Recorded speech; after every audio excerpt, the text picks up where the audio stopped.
With spring in full bloom and the weather getting warmer, many families are seeking a new nest. With the fixed mortgage rates exceeding 5% in April, the highest level since 2011, many are looking for a new home away from the high prices of the cities, in places where the cost of living isn't so expensive. I'm Bill Kuklinski, and this is the April Market Update.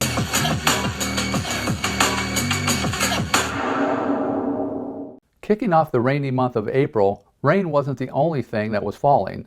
New listings were down 9.2% from 1,007 homes to 914 as compared to last year. Pending and closing sales also took a hit, with pending sales down 2.8% from 782 homes to 760. Closed sales were down 1.3% from 624 homes to 616.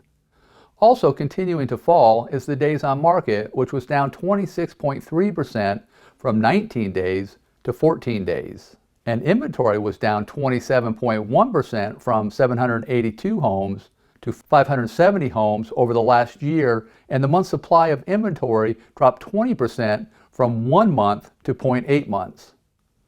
The only category going against the falling trend was the average sales price, which was up 11.6% in April from $284,932 in 2021 to $317,884 in 2022. They say April showers bring May flowers, but the market isn't exactly blooming, as this has now been the 5th month in a row of decline.